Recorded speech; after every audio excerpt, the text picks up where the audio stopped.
Bab 22, Benda Mati. 3 kerangka dan 5 zombie bertarung sengit di hutan. Ketiga kerangka itu bergerak secepat 3 lampu putih, meninggalkan jejak bayangan di sekitar 5 zombie. Cakar tulang putih menghantam mereka dari waktu ke waktu, bermesraan.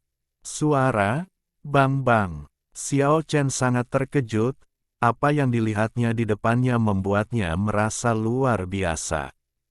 Meskipun zombie tidak sefleksibel kerangka, mereka sangat kuat dalam menahan serangan.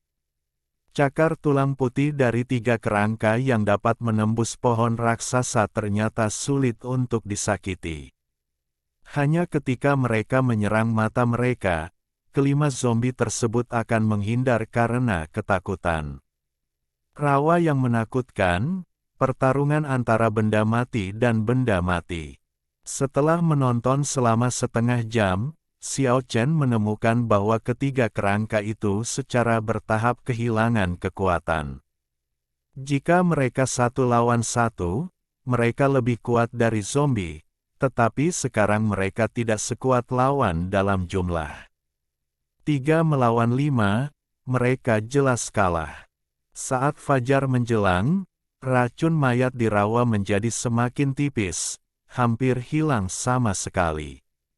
Xiao Chen berpikir sejenak, menahan napas dan berjalan ke rawa, lalu bergegas menuju zombie seperti kilat, telapak tangannya memancarkan cahaya redup, seterang batu giok, dan dia mengayun ke depan dengan keras. Ledakan. Seorang zombie terlempar ke belakang beberapa langkah, tetapi tidak retak. Xiao Chen merasa seolah-olah dia terkena besi ilahi, telapak tangannya sakit karena kesakitan, tetapi zombie itu tidak terluka. Itu benar-benar benda mati yang kuat. Melihat dari jarak sedekat itu, Xiao Chen dapat dengan jelas melihat penampakan para zombie tersebut. Kelima zombie tersebut semuanya tinggi dan berpenampilan garang. Mereka semua memiliki rambut kuning dan mata biru. Pakaian mereka sudah lama membusuk, dan mereka terlihat sangat menakutkan. Zombie yang diserang secara mekanis melambaikan tangannya dan bergegas menuju Xiao Chen, meski gerakannya kaku, kecepatannya tidak terlalu lambat. Xiao Chen secepat cahaya dan api, menghususkan diri pada mata zombie, menyebabkan makhluk mati itu berjaga dalam ketakutan. Dengan tambahan Xiao Chen, tekanan pada ketiga kerangka itu sangat berkurang, dan mereka segera berada di atas angin. Skeleton juga sama kuatnya dalam menahan serangan, tulangnya sekeras besi, tidak kalah kuatnya dengan zombie. Selain itu kecepatannya lebih cepat dari lawan sehingga memberikan keuntungan yang semakin nyata. Semakin banyak Xiao Chen memukulinya, dia menjadi semakin ketakutan. Jika dia tidak memiliki kekuatan untuk masuk ke dalam rumah, dia pasti akan mati jika menemui benda mati seperti itu. Meskipun dia terluka dan tidak dapat menampilkan kekuatan yang dia miliki di masa jayanya, sungguh mengejutkan bahwa dia tidak dapat menyelesaikan pertarungan setelah bertarung seperti ini selama setengah seperempat jam. Baru pada akhirnya, ketika dia memukul telapak tangan ke-18 di tempat yang sama di dada dan perut zombie, benda mati yang tinggi itu jatuh ke rawa seperti pilar batu giok yang mendorong gunung emas, dan seluruh tubuhnya terkoyak, terpisah. Ketika Xiao Chen menjerat zombie lagi, ketiga kerangka itu sudah mendapatkan keuntungan yang luar biasa. Mereka menunjukkan kekuatan yang membuat Xiao Chen merasa sedikit menakutkan. 3 lampu putih meninggalkan bayangan dan 6 cakar tulang. Tetap dekat dengan dada dan mata zombie, cakar tulangnya begitu cepat hingga mengeluarkan suara mengerikan saat menembus udara. Puff! Cakar tulang dimasukkan ke dalam dada zombie. Retak. Cakar tulang mematahkan leher zombie.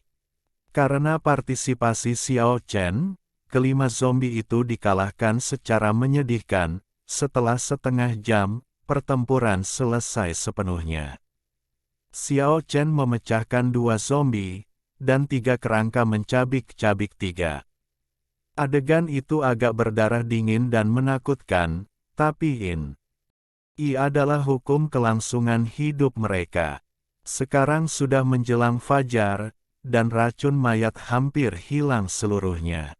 3 kerangka berdiri di depan Xiao Chen, rahang mereka terbuka dan tertutup beberapa kali, lalu mereka berjalan diam-diam ke arah 5 zombie. Mereka benar-benar menemukan 5 bintang bercahaya redup dari mayat yang rusak, spar. Kelima kristal itu semuanya berwarna biru pucat, memancarkan aura dingin, dan lampu hijaunya agak menakutkan, apalagi jika dipadukan dengan latar belakang cakar tulang seputih salju, menjadi semakin dingin dan menakutkan. Namun, fluktuasi energi yang dipancarkannya sangat dahsyat, lebih kuat dari selusin kristal yang dipegang oleh Xiao Chen. Xiao Chen memandang mereka dengan tenang, tetapi dia tidak menyangka bahwa mereka akan mengirim 2 batu kristal ke depannya, dan benar-benar memberi isyarat kepadanya untuk menerimanya. Kerangka yang menarik, dia melambaikan tangannya, menolak tawaran mereka. Cahaya bersinar di rongga mata ketiga kerangka itu. Mereka menatapnya diam-diam sejenak, lalu mengambil kembali kedua kristal itu, lalu membagi 5 kristal itu menjadi 3 secara merata, memasukkan masing-masing ke dalam rongga mata mereka dan mulai menyerap energi murni. Cahaya biru pucat, seperti kabut cahaya yang pekat, menyelimuti tubuh ketiga kerangka tersebut, membuat persendian mereka mengeluarkan suara, krak-krak-krak. Cahaya terus mengalir, seolah menguatkan tulang mereka. Ketika lampu hijau menghilang, kerangka ketiga kerangka itu jelas jauh lebih halus, dan bahkan memiliki kilau yang samar. Saat ini, hari sudah fajar, dan langit berangsur-angsur menjadi cerah. Xiao Chen ingin melihat rahasia apa yang disembunyikan rawa misterius ini. Jadi dia berjalan lebih jauh ke dalam hutan. Pada awalnya, ketiga kerangka itu mengikutinya diam-diam, tetapi ketika mereka mendekati area tengah rawa, mereka tiba-tiba meraih lengan Xiao Chen, dan Xiao Chen dikejutkan oleh cakar tulang mereka yang dingin. Ketiga kerangka itu tidak bermusuhan, tapi tampak sedikit cemas. Mereka menunjuk ke area yang sangat suram di depan mereka dan menggoyangkan cakar tulang mereka dengan kuat untuk memberi isyarat agar dia tidak bergerak maju. Xiao Chen merasakan ketakutan mereka, sepertinya ada raja benda mati di depannya. Dia tidak memaksa lagi dan mundur ke jalan semula, tetapi tidak meninggalkan rawa. Langit sudah cerah dan hari baru telah dimulai. Dia merasa ini adalah tempat pertahanan yang baik dan memutuskan untuk sementara tinggal di tanah yang buruk ini. Xiao Chen percaya bahwa petunjuk yang dia tinggalkan sudah cukup bagi orang-orang yang ingin mengelilingi dan menekannya untuk menemukannya selama lebih dari setengah hari, dan banyak orang mungkin menjadi makanan bagi binatang buas. Jika pihak lain bergerak cepat, mereka mungkin dapat menemukan tempat ini saat hari sudah gelap, dan rawa mungkin akan berguna saat itu. Ada ombak di pantai di pagi hari, dan cahaya pagi menaburkan keping emas yang tak terhitung jumlahnya di laut. Tubuh besar naga jahat berlengan 8 bergulung menjadi gelombang di laut. Melihat binatang purba yang menakutkan itu, pria berambut coklat Guluo mengerutkan kening. Kapal yang datang dari utara ke selatan kemungkinan besar akan muncul di area ini. Jika pembantu mendarat dari pantai ini, mereka mungkin menghadapi bencana. Meskipun tiang bambu besar telah didirikan di atas pohon kelapa yang tinggi, dan digantungkan kulit binatang besar yang diwarnai merah dengan darah binatang, tidak diketahui apakah semafore akan dikibarkan dengan bendera yang begitu mencolok. Bantuan ditemukan tepat waktu. Matahari terbit telah terbit tinggi, dan naga jahat berlengan 8 telah berenang menjauh, seolah menghilang ke laut. Pada saat yang sama, 2 kapal besar sedang berlayar menuju pulau itu. Bab 23, Tiga Raja Dunia Bawah. Guluo sangat gembira, bendera di kedua kapal itu milik keluarganya, dan mereka baru saja menghindari binatang buas saat ini. Namun kegembiraannya tidak bertahan lama, terdengar suara gemuruh yang sangat besar dari dalam laut, air laut seolah mendidih, saluran air terbuka di laut, dan ombak putih besar bergulung ke kedua sisi. Makhluk besar datang, mengendarai angin dan ombak. Kedua perahu besar itu jelas menyadari ada yang tidak beres, mempercepat kecepatannya, dan bergegas menuju pantai dengan cepat. Namun, meski binatang buas purba itu berjauhan satu sama lain, kecepatan mereka terlalu cepat, ketika kedua kapal besar itu masih berjarak lebih dari 100 meter dari pantai. Mereka sudah bergegas mendekat. Ledakan. Tubuh besar itu bertabrakan dengan dua kapal besar dalam sekejap, dengan tanduknya yang tajam, raksasa yang ganas, gigi pedang yang tajam, dan tubuh yang berkilau perak. Ia memotong dua kapal besar seperti Big Mac. Semua orang ketakutan. Wajah Guluo sangat pucat. Naga jahat berlengan 8 menimbulkan gelombang besar, dan kedua kapal besar itu dengan cepat hancur. Lebih dari 100 orang berada di lautan, dan kekuatan militer keluarga Guluo untuk merencanakan pulau itu akan segera dihancurkan.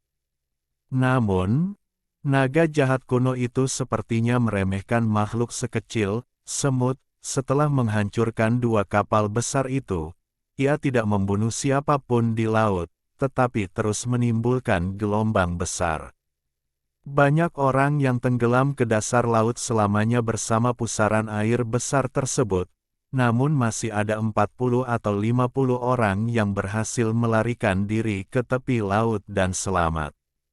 Pada akhirnya, 43 orang lari ke pantai, dan lebih banyak lagi orang yang terkubur seluruhnya di laut, dan kerugiannya sangat besar. Mereka yang mampu bertahan dianggap yang terbaik di antara mereka. Guluo sudah putus asa, tetapi setelah melihat separuh orang selamat, dia akhirnya merasa lega. Setelah meluangkan cukup waktu untuk beristirahat dan membiarkan orang-orang ini mendapatkan kembali energinya, Guluo dan Zhao Liner mulai mengepung dan menekan Xiao Chen. Awalnya, seperti yang diharapkan Xiao Chen, orang-orang ini mengikuti petunjuk yang ditinggalkannya. Ketika orang-orang ini dikejar ke dalam bukit berbatu yang gelap dan lembab, seekor kelabang perak raksasa setebal mangkuk dan panjang 3 hingga 4 meter muncul seperti kilat, mencabik-cabik dua orang di depan dalam sekejap, dan 3 orang lainnya, tulangnya terkorosi oleh racun. Pedang itu mengenai tubuh kelabang perak raksasa, mengeluarkan percikan api yang tak terhitung jumlahnya yang tidak dapat melukainya sama sekali. Bahkan, gulungan serangan pedang ringan, yang dibuka oleh Guluo tidak dapat melukainya sama sekali. Akhirnya, ketika gulungan mengerikan dengan api yang melompat terbuka, kelabang raksasa perak mundur dan semua orang bisa melarikan diri. Pada titik ini, Zhao Liner dan Guluo sudah tahu bahwa mereka telah ditipu, dan mulai menghitung secara akurat kemungkinan rute pelarian Xiao Chen. Matahari terik, tapi hutan purba yang tak berujung sangat mematikan. Saat ini, rawa kematian masih gelap, pepohonan raksasa menghalangi sinar matahari, dan udara suram masih tersisa. Ketika Xiao Chen terbangun di atas pohon kuno, dia benar-benar ketakutan, 3 kerangka tergantung terbalik di depannya seperti kelelawar. Bagaimana reaksi seseorang yang terbangun dari tidurnya ketika membuka mata dan melihat 3 pasang tulang tergantung terbalik? Untungnya, Dia langsung terbangun dan tidak bereaksi berlebihan. Telapak kaki ketiga kerangka itu dimasukkan jauh ke dalam batang pohon. Setelah ia bangun, rongga mata kerangka tersebut juga bersinar terang, seolah-olah baru saja beristirahat. Retak, klik, klik. Suara tulang berputar. 3 kerangka jatuh di batang pohon, sendi-sendi. Dinya terus bergerak. Xiao Chen memiliki perasaan yang tak terkatakan, orang yang sama di kejauhan ingin membunuhnya, tetapi 3 kerangka di dekatnya hidup selaras dengannya. Ini benar-benar konyol. Dia ingin menyebutkan nama ketiga kerangka ini, dan tanpa sadar memikirkan 10 putra dunia bawah. Namamu Raja Qin Guang, namamu Raja Yama, namamu Raja Samsara. Raja Qin Guang, Raja Yama, dan Raja Samsara adalah 3 dari 10 putra dunia bawah, tapi sekarang mereka telah menjadi nama dari 3 kerangka. Ini adalah niat Xiao Chen, mungkin dia mengharapkan sesuatu. Matahari terik di siang hari, dan Xiao Chen berjalan keluar dari rawa, tetapi ketiga kerangka itu tidak mau meninggalkan tempat kematian yang sangat suram ini. Namun, atas isyarat Xiao Chen, mereka tetap mengikuti. Teriknya sinar matahari terhalang oleh pepohonan yang tinggi, dan hanya di beberapa daerah yang pepohonannya jarang, matahari sesekali bersinar. Ketiga skeleton tersebut membenci matahari dan selalu berjalan dalam bayang-bayang, sepertinya itulah sifat mereka. Mereka sepertinya jarang meninggalkan rawa, dan ketiga kerangka itu selalu tampak penasaran dengan segala sesuatu di luar. Ketika Xiao Chen bergegas menuju macan tutul raksasa yang panjangnya lebih dari 5 meter, ketiga kerangka itu bergegas maju tanpa ragu-ragu. 6 cakar tulang yang tidak bisa dihancurkan dengan keras menembus kepala macan tutul raksasa itu, membunuhnya di tempat. Kekuatan bertarungnya begitu kuat sehingga Xiao Chen juga ketakutan. Ding! Sebuah tiang kuning jernih digali dari tubuh macan tutul raksasa oleh Xiao Chen. Dia menjentikkannya dengan jarinya dan mengeluarkan suara gemetar. Rongga mata ketiga kerangka itu tiba-tiba bersinar. Xiao Chen tersenyum dan menyerahkan kristal itu kepada mereka. Raja Qin Guang, Raja Yama, dan Raja Samsara menjadi tertarik dengan dunia luar untuk pertama kalinya, tentu saja karena godaan batu kristal. Di bawah kepemimpinan Xiao Chen, menghantui hutan lebat di sekitar rawa kematian, mengikuti jejak binatang buas yang bisa diatasi. Namun, batu kristal tidak mudah didapat, dan saya hanya berhasil berburu 4 atau 5 dalam setengah hari. Xiao Chen secara menyeluruh mengamati lingkungan geografis terdekat dan bersiap menggunakannya untuk menghadapi musuh yang kuat. Setelah kembali ke rawa, Xiao Chen berlatih dengan tenang, sementara ketiga kerangka sibuk menyerap energi kristal. Sebelum matahari merah terbenam di barat, Zhao Liner dan Gu Luo akhirnya menemukan tempat ini lebih cepat dari yang dibayangkan Xiao Chen. Pria berambut coklat, Gu Luo, memiliki tatapan menyeramkan di matanya dan kehilangan 5 tuannya saat berhadapan dengan kelabang raksasa perak. Meskipun rencana Xiao Chen diketahui tepat waktu, karena banyaknya orang, beberapa binatang buas pasti terganggu di sepanjang jalan, dan 8 orang lainnya terluka. Sekarang, termasuk dia dan Zhao Liner, hanya tersisa 32 orang. Xiao Chen membuka matanya di rawa. Dia merasakan niat membunuh. Seseorang mendekat ke sini. Melihat Xiao Chen sepertinya bersiap untuk berperang, 3 kerangka mengelilinginya, indera spiritual mereka juga sangat tajam, dan mereka sudah merasakan ada seseorang yang mengelilingi mereka. Xiao Chen tidak ingin berhadapan langsung dengan lawannya. Bagaimanapun, Tubuhnya yang terluka belum pulih.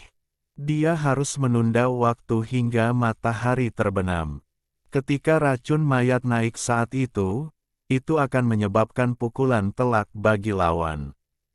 Dia memberi isyarat kepada ketiga kerangka untuk bersembunyi dan berdiri. Penampilan ketiga kerangka itu di luar dugaan Xiao Chen, Raja Qin Guang, Raja Yama, dan Raja Samsara semuanya berbaring telentang di rawa, dengan banyak kerangka berserakan di sekitar mereka. Xiao Chen linglung untuk sementara waktu. Ketiga orang itu jauh lebih pintar dari yang dia kira. Dia bahkan merasakan sedikit rasa jahat. Bab 24, Bersih dan Rapi. Penampilan ketiga kerangka itu di luar dugaan Xiao Chen, Raja Qin Guang, Raja Yama, dan Raja Samsara semuanya berbaring telentang di rawa, dengan banyak kerangka berserakan di sekitar mereka. Xiao Chen linglung untuk sementara waktu. Ketiga orang itu jauh lebih pintar dari yang dia kira. Dia bahkan merasakan sedikit rasa jahat. Di luar rawa, kulit Zhao Liner seperti salju, sosoknya anggun, dan dia sangat cantik.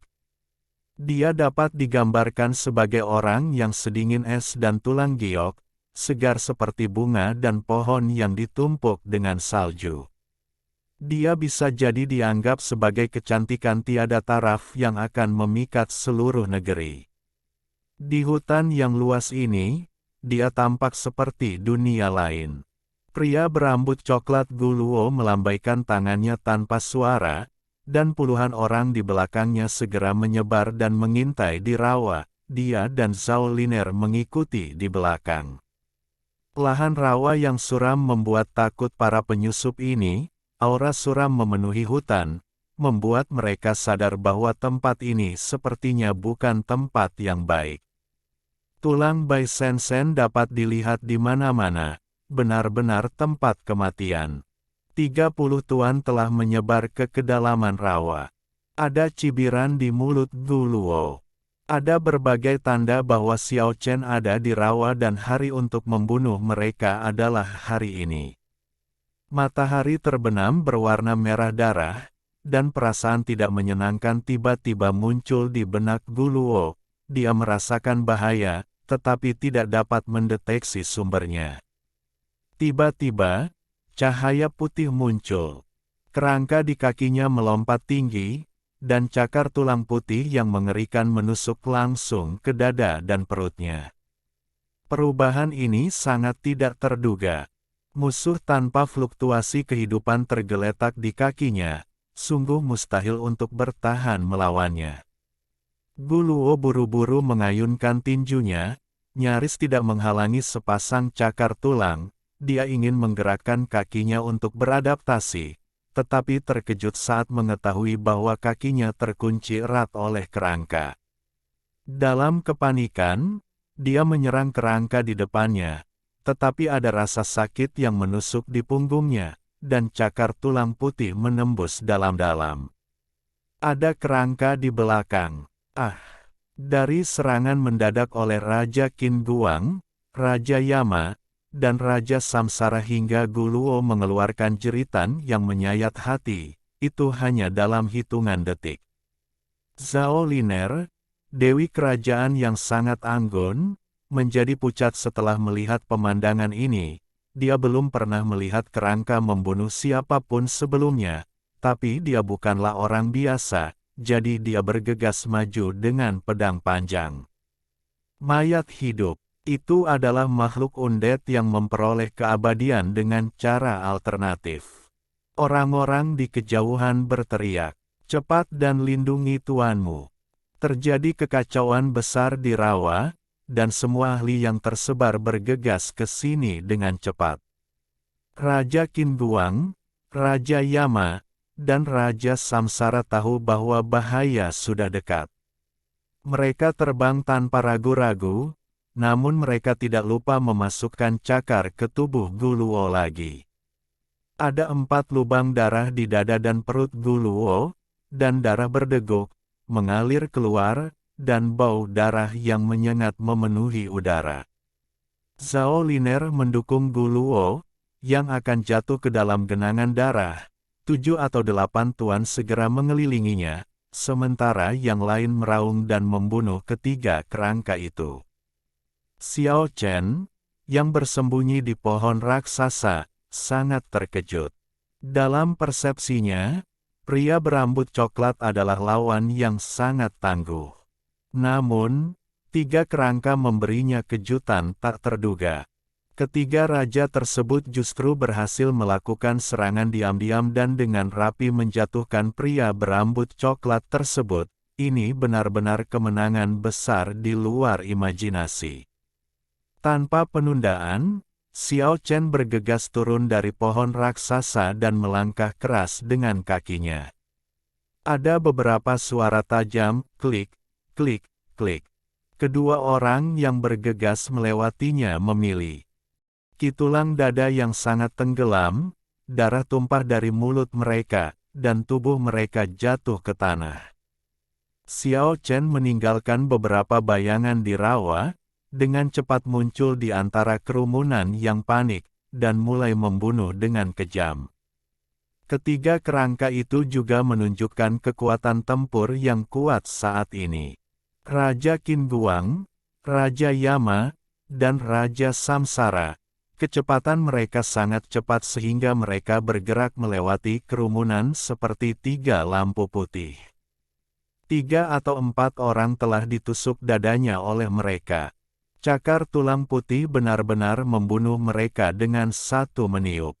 Setelah mengalami kekacauan, kelompok orang ini dengan cepat dan efektif melakukan serangan balik. Api cahaya suci membakar semua kejahatan. Seorang kultivator berambut coklat bernyanyi dengan cepat, lalu menjabat tangannya dan membuka gulungan, melemparkannya ke arah Xiao Chen dan ketiga kerangka itu. Api tak berujung muncul di udara, membakar udara menjadi merah, seperti hujan meteor yang luar biasa, ke arah Xiao Chen terselubung dengan tiga kerangka. Xiao Chen bertransformasi dan berganti posisi terus-menerus, menghindari nyala api yang mengerikan dalam sekejap. Pohon besar di sebelahnya terbakar menjadi abu oleh api dalam sekejap. Api suci yang mengerikan, sepertinya itu benar-benar bisa membakar segalanya. Ketiga kerangka itu bersembunyi karena malu. Mereka sangat iri dengan jenis api ini. Kecepatan mereka meningkat hingga batasnya, meninggalkan seberkas cahaya putih di rawa, namun mereka masih tertutup oleh api untuk beberapa saat. Hati Xiao Chen tenggelam, namun, kinerja ketiga raja tersebut melebihi ekspektasinya. Meski tulang mereka agak menghitam, mereka tidak terbakar oleh api suci. Mereka keluar dengan utuh. Jika Anda perhatikan lebih dekat, Anda dapat menemukan lapisan cahaya samar, yang mengalir dari tubuh mereka ke tengkorak mereka, dan energi murni melindungi mereka sekarang. Xiao Chen dengan cepat bergabung dengan tiga kerangka dan menghadapi Zhao Liner. Mereka memanfaatkan kekacauan tersebut dan membunuh 8 orang lawan sekaligus, yang dianggap sebagai kemenangan besar. Terjadi ketenangan singkat, dan tidak ada pihak yang mengambil inisiatif untuk menyerang. Dewi Kerajaan yang paling agung, memancarkan niat membunuh yang tak ada habisnya saat ini, disergap meskipun dia memiliki keuntungan, akibatnya dia menderita kerugian yang begitu besar, yang membuatnya merasa dirugikan. Kemunculan tiga makhluk undead di luar dugaannya, membuatnya ragu untuk bertindak gegabah. Xiao Chen dan ketiga kerangka itu juga tidak bergerak, lagi pula lawannya memiliki banyak orang dan gulungan di tangannya, menjadikannya agak tabu. Pada saat ini, erangan menyakitkan memecah ketenangan singkat. Gu Luo, yang memiliki 4 lubang berdarah di dada dan perutnya, secara ajaib hidup kembali, tetapi darah kembali merembes keluar dari luka tersumbat yang mengerikan itu, dan petugas yang cemas mengikatnya lagi. Guluo menghentikan mereka, dia bersandar di lengan seorang pelayan, mengeluarkan gulungan dari lengan jubahnya, dan meneriakkan dengan susah payah, cahaya kehidupan akan selalu menyinariku. Gulungan itu terbuka menjadi sebuah gambar dalam sekejap, dan cahaya yang sangat menyilaukan meledak. Nafas kehidupan menyebar dalam sekejap, dan Guluo diselimuti oleh cahaya suci yang tak ada habisnya. Orang-orang di pihak Guluo bersorak, dan semua orang sangat gembira karena mereka tahu nyawa Guluo aman. Ketika mereka sedang gelisah, Xiao Chen tiba-tiba melancarkan serangan dengan 3 kerangka. Ketika fluktuasi kehidupan yang kuat muncul, Xiao Chen menduga bahwa Guluo sedang menyelamatkan dirinya sendiri dan tidak boleh memberikan kesempatan kepada pihak lain. Raja Guang dari Qin, Raja Yama, dan Raja Samsara benar-benar sangat kuat. Ketiga kerangka itu bergabung untuk menjerat Zhao Liner sebentar, menciptakan peluang bagus bagi Xiao Chen. Tubuhnya diselimuti cahaya kabur dan bergegas ke dalam kerumunan. Menggunakan seluruh kekuatannya, dia mencoba yang terbaik untuk membunuh Guluo yang sedang pulih. Para master di dekatnya berjuang mati-matian untuk melindungi satu sama lain dan menahan serangan mendadak Xiao Chen. Konfrontasi singkat itu kejam dan berdarah dingin. Telapak tangan Xiao Chen bersinar dengan cahaya ilahi, menghancurkan 7 atau 8 pedang panjang, dan bahkan menebas serangkaian bilah cahaya, membelah perut beberapa orang, dan darah terus berceceran. Selama proses ini, sesuatu yang aneh terjadi, di bawah cahaya kehidupan yang indah. Luka semua master yang terluka parah oleh Xiao Chen sembuh dengan cepat, dan tidak ada satupun dari mereka yang takut akan nyawa mereka. Dan Xiao Chen juga diselimuti oleh cahaya ilahi, dan pada saat ini tubuhnya yang terluka pulih dengan cepat.